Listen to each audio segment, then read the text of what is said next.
I want to talk a little bit about, the real estate market. Now, I know that that's typically David's arena. He talks a lot about that, obviously, as a mortgage broker and gives you all great information. But I've had a lot of questions from friends and family about some of the new laws and some of the new regulations as it pertains to hiring a realtor to represent you or even using a realtor to buy a home. And I know there's been changes in commissions and things like that. So we decided we wanted to talk to somebody. Joining me on the phone line is Tommy Choi, who is the president of the Illinois Realtors. Tommy, good morning and welcome to HouseSmarts Radio. Good morning, Lou. Thanks for having me. Can you tell me a little bit about your background and as well as the Illinois Realtors? So, like you mentioned, I'm the current president of the Illinois Realtors, which is, a volunteer leadership position. We are leading and representing over 50,000 realtor members in the state of Illinois. And obviously our mission as a group is to continue to protect private property rights and continue to advance the real estate profession. Personally, myself, as a real estate agent, I've been a real estate agent in the city of Chicago. I live on the north side for about 17 years. My team is a top 10 team in the city. So I'm actively in the trenches, practicing and helping clients buy and sell real estate. So I'm really excited to have this conversation with you. That's great. It's an important one. Yeah. Now, you're the president of the Illinois Realtors. I'm assuming that there's associations and organizations like yours in every state, right? Probably Wisconsin, Michigan, Illinois, across the country. Is that fair to say? Absolutely. All 50 states and even U.S. territories all have a realtor association. Mm-hmm. And so you represent these, 50,000 plus agents and kind of what is your goal? You said, protecting property rights, but what is it that you're trying to accomplish as an association? Yeah, a lot of it comes down to one, making sure to protect the consumer so that,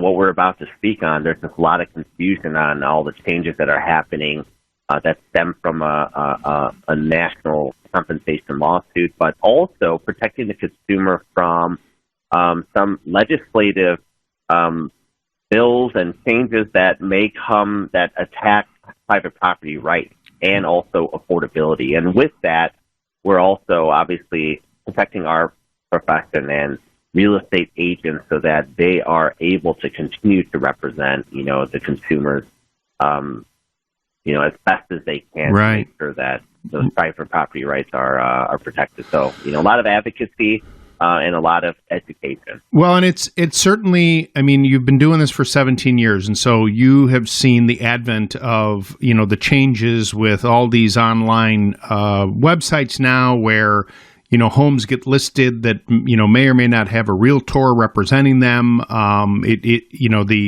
While the MLS is still an area that is, run by the realtors and, within your group there, across the country, it's been a challenge. And I know that, on a personal level, I know quite a few realtors who work their butts off for their clients and all that work. Obviously, people need to be compensated for that. But recent legislation has changed that. Can you give us a little snapshot of maybe where we were and where we are today?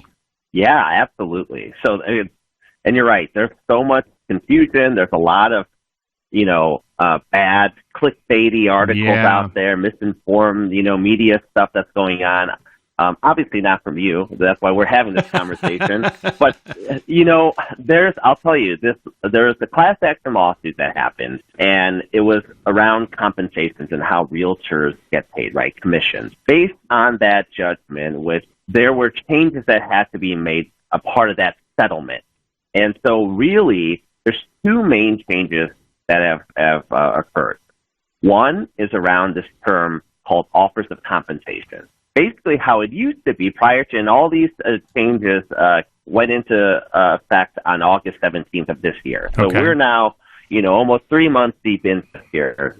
Prior, offers of compensation, that just meant, Lou, when I list your home and I put it on the MLS, I could advertise on the MLS that, hey, here's what Lou has agreed to offer as commission to a buyer's agent, right? A real estate agent who's bringing a buyer. Right. And it was clear, so then the buyer's agent understood what that was. And so that part in the MLS has now gone away. So there's no more Office of Compensation communicated on the MLS. Okay. Where the confusion comes in is that people think that means no more commissions. I don't have to pay a real estate agent. And that's not true. Right. And so Office of Compensation can be communicated off of the MLS. So that means the old school, making a phone call, communicating agent to agent, email, online websites, social media. So that hasn't changed. And I think that's the biggest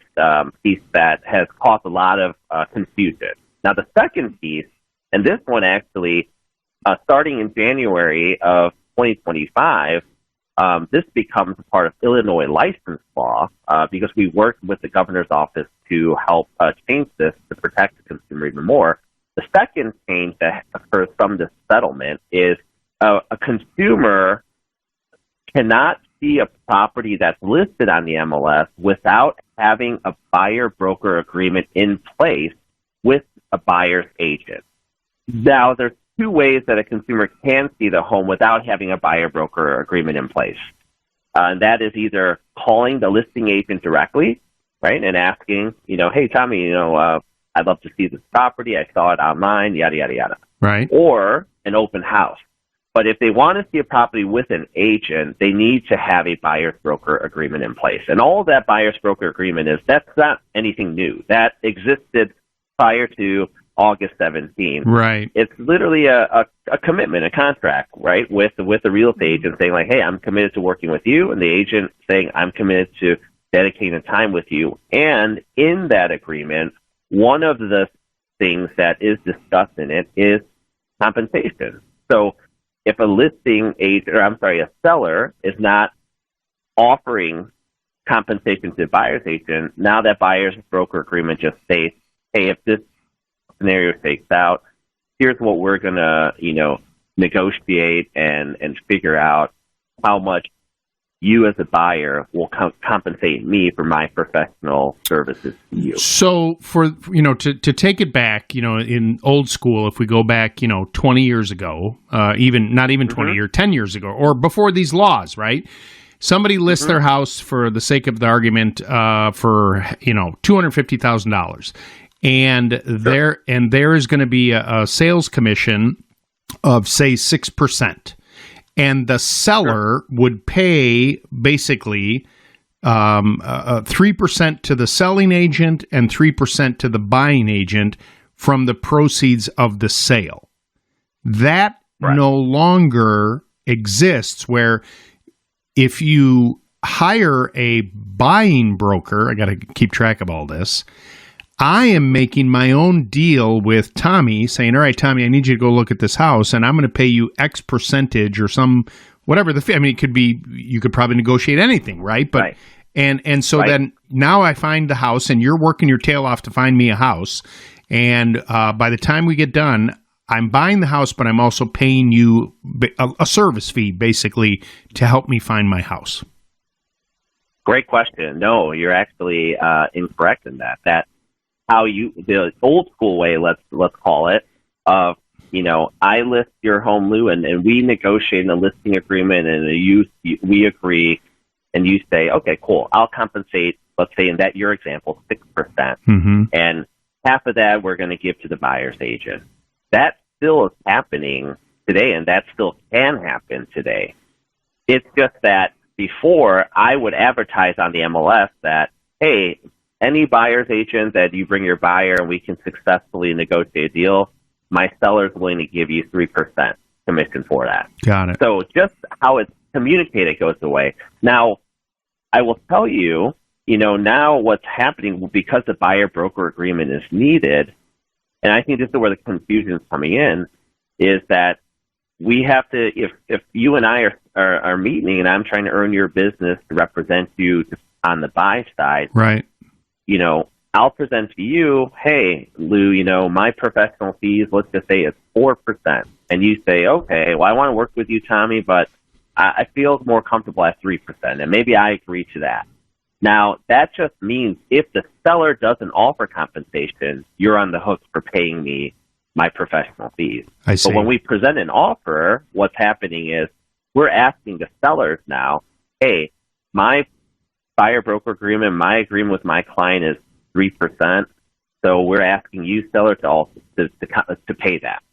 And right now, I'm seeing it where the sellers are still in the, I'm using air quotes, the old school way to understand the value of presenting that, right? Because if not, now that changes their bottom line because affordability becomes a little bit of an issue for a buyer. They have to also sell out of pocket to pay their realtor. So sellers understand they want to incentivize buyers agents and offer that compensation because that's going to net them a higher number and make affordability easier for the buyers so they can spend more potentially in negotiating for that home. I mean, it seems to me, and I know there was a lot of consternation with this lawsuit and, you know, what the ramifications were, that the goal, you know, whether or not we're getting there yet, but the goal was transparency. And I know that one of the concerns was with the sellers always paying the commission on both ends, the buying and the selling side, that it was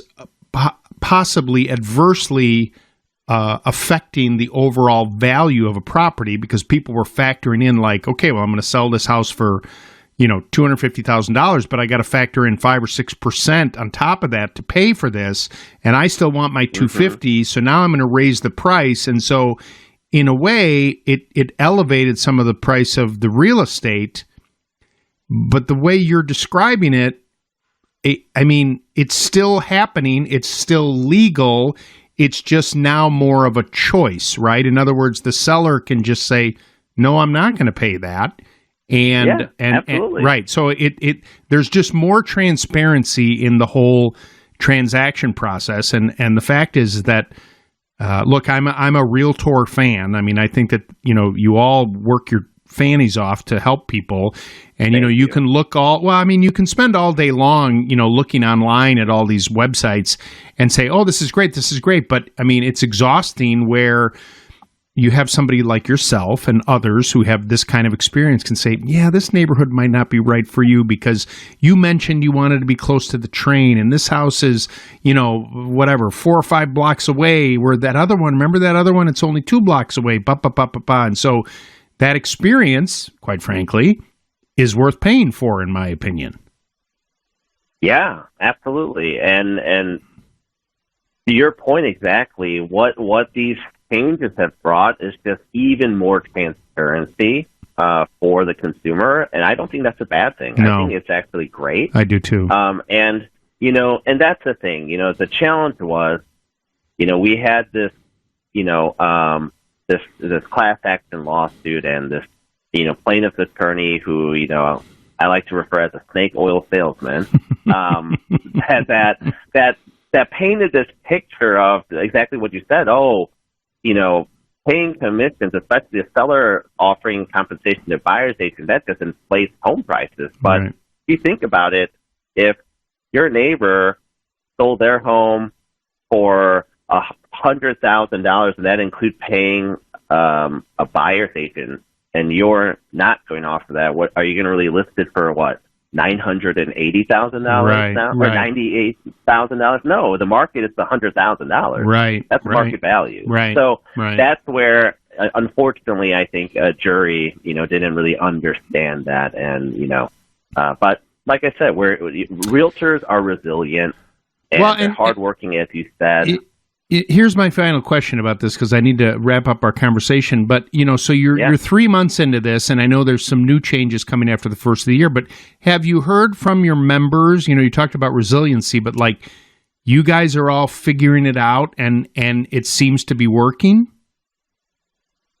Yeah, I mean, you know, listen, we're still in that transition period where, you know, right now people are still realtors are still representing buyers and sellers like they were prior. Right. You know, and what we're finding is consumers like yourself see the value in working with the real estate agent. Yeah. So there hasn't been issues there. Now, as we continue to, unfold into the new year, I'm sure there's going to be new challenges and curveballs thrown, but, we're going to just adapt and continue to protect, the American dream.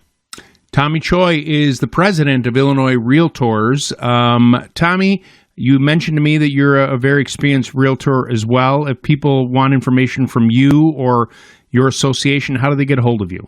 Instagram is the best place, and I'm constantly, putting out real estate educational content, especially about Chicago. It's my first name, middle name, last name. So Tommy, Tommy, Joo, the last name Choi, Choi. And then go to IllinoisRealtors.org, and you'll see a bunch of great information for the consumer about the pros of working with a realtor and everything in the real estate market. I appreciate you taking the time this morning. Have a great rest of your day. You too. Thanks a lot, Lou. It was an honor.